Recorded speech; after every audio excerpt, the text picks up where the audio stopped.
This video is sponsored by Mark 7 Car Wash Equipment, providing clean, dry, shiny cars for over 50 years. Visit mark7.net for more information. Today on our unscripted interview, we're happy to welcome back Stu Crum, CEO of True Blue Car Wash. Hello, Stu. It's great to see you again, and thanks for doing this with me. Yeah, Rich, it's great to be back and looking forward to updating you what's going on in our business today. Sounds good, and there are plenty of updates to provide, Stu. Over the past 3 months, True Blue sort of string of acquisitions from May to July. We saw the chain announce a pair of 3 location washes, and then an acquisition of an 8-store brand. So these acquisitions bring True Blue up to 61 locations. So can you tell us a little bit more about these acquisitions and how they strengthen the chain's competitive market standing? Yeah, absolutely, Rich. And actually, I think we need to go back 6 months, because in the last 6 months, we've actually had a 3-store acquisition and a 4-store acquisition on top of the 8-store and the 3-store we just did. And all of them are very strategic for us. So the 3-store acquisition was in Arizona. It brings us to a total of 22 car washes in Arizona under the Clean Freak brand. It's a market we like a lot.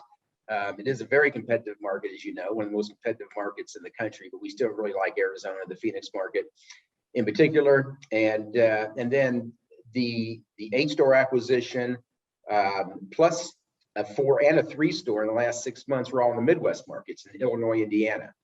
And that brings us for a total of 34 locations in those 2 states. And much of them are clustered around the Chicagoland area.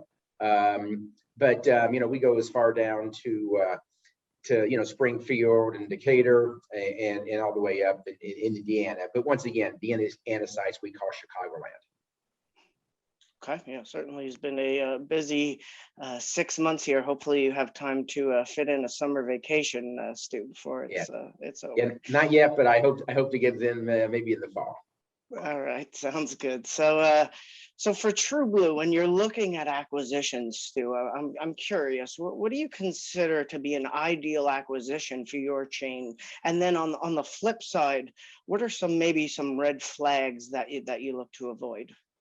Yeah, so car washing isn't much different than a lot of other industries I've been in. I've been in retailing for 37 years, so I've been doing this for a long time, and it's still the number one thing you look at is location, location, location. Now, I think a little different in car washing. It's not just car count, because I'm looking for rooftops and residential areas, as opposed to you can have an area of 35,000 cars. It's in a commercial area, and we have found that that's not successful for car washing. So number one, it still goes back to location, location, location. A second thing, we are looking for opportunities for growth in these acquisitions. We recently did an 8-store acquisition. Great operators, great facilities. We think by bringing their brand into the Rainstorm brand, and with our subscription model, the monthly passes that we have, we believe we bolster that market for those 8 new locations, because it gives those customers a number of locations they can go to. So one of the things we're looking for acquisitions is tuck-ins. What can fill into what we already currently have within a market.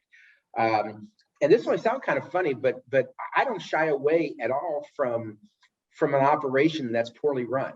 If there's an acquisition out there where I think it's got good dirt, has good bones, and for whatever reason it's an absentee owner, I actually look forward to those, because we take our systems, our processes, and we implement quickly into that, and we believe it's very accretive to our business. So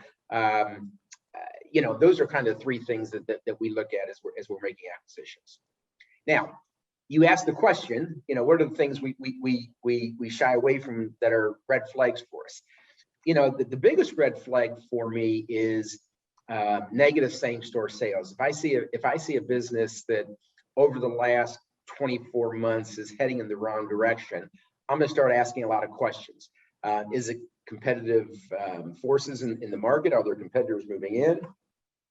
Is it a bad operation? If it's a bad operation, once again, I actually will see that as an opportunity for us. But I do look at, what their growth trajectory has been, their revenue, and their car count over the last couple of months. That's one of the first red flags I look at. And I've already said this, but competition is important. There's only so much car washing you can do in a particular, let's call it 2.5, 3 mile radius. So I'm always looking for in that area, how many express washes are in that area. The full serves don't concern me a whole lot. The self serves don't concern me a whole lot. But if there's a lot of competition in that area, it's not that I can't compete, but I don't want to have to share that revenue with a lot of folks. So those are some of the red flags that I look for. And as a quick follow-up to that, Stu, just in general, in your experience, and we talk a lot about preparing a car wash for a sale. Do you find that most sellers nowadays have all their ducks in a row? Are these red flag outliers, or how would you describe what you're looking at out there in terms of car washes? Yeah, I think the seller today is far more sophisticated than they were 3 years ago. One of the reasons why is they're now most of the sales that we're seeing are going through brokers, and brokers are doing a nice job of coaching them and teaching them what they should be working on and how to present their sites. But I will tell you, 2 of my 4 acquisitions in the last 6 months have not been done through brokers, and so I love the opportunity to deal directly with the owners. And in some of those cases, I think the acquisitions are both good acquisitions, but there are things that we certainly saw when we put our systems and process in place that can improve the business and be accretive to our overall business. Okay, all right, good to know. So last year, Stu, you joined me for a video interview, and thank you for that. Thank you for doing this as well. So last year, you joined me and you described the chain's growth strategy at that time as a quick walk, a quote unquote quick walk, right? So has the pace accelerated this year, and what can we expect in Q3 and Q4? Yeah, absolutely. The pace has accelerated considerably. I think what I said was it's kind of crawl, walk, run. Which has always been my philosophy, whatever business I've been running. We took this business over 3 years ago. Quite frankly, operationally, we had some issues. And so we didn't do an acquisition our first year. And we had 27 locations. So we've been really busy the last 1.5, 2 years in growing the chain. But I would say that we are well past the walk stage, and we are into a run stage. This year, I think we'll add 30 car washes to the business. And I'm hoping to add,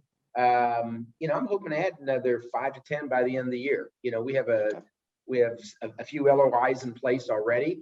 We're looking at a number of opportunities, and we're not going to buy just for the sake of buying. It's got to make sense for the business. It's got to be what we believe is accretive to the overall profitability of the business. But certainly, I can see in the next 18 months to 2 years, us hitting that 100 car wash number, or possibly even more. Okay. One thing that you didn't ask, but I'll tell you, is we are in the process right now hiring a construction engineer and real estate manager. So we have grown this business. All of our growth, the 61 stores, have all been through acquisitions besides one. We built 1 location. We plan on building considerably more locations over the next couple of years, and to do that, we wanted to build our staff to do that. So we're bringing some folks in now to help us grow as well through de novos, greenfields, as opposed to just acquisitions. All right, thank you for adding in that question. Good to know, Stu. So another thing we talked about last year, Stu, and this was at really the height of the lockdowns and the pandemic, right, and all the challenges that came with that. You actually mentioned to me a few of your sites were seeing record numbers, but the full serve locations were challenged quite a bit. So are these full serve locations back to full serve full time? Has business stabilized at these locations and or grew since the lockdowns? They've certainly grown since the lockdown, but they haven't come back to pre-COVID numbers. I'm actually in the process of selling one of the full service location right now. I think full service took a hit through COVID. I can't speak about the total industry. I can only speak about the 4 that we have. All 4 haven't recovered to pre-COVID numbers. We have seen a recovery, absolutely, but I think customers changed some of their buying habits, and I'm not sure at what level or what time they'll fully come back. But we're operating, hope doing the right things to grow the business, and hoping that they do come back to pre-COVID days. All right, sounds good. So I have one final question for you, Stu, is, with the widespread growth of the express exterior segment, and certainly True Blue operates in that segment of our industry. So with the emergence and popularity of that wash segment, what is the future of your full serve locations and full serve car washes in general, in your opinion? Yeah, so I believe that there will always be a need for a full serve car wash. I think it's a niche in the industry. I can tell you it's a niche that we won't be playing in forever.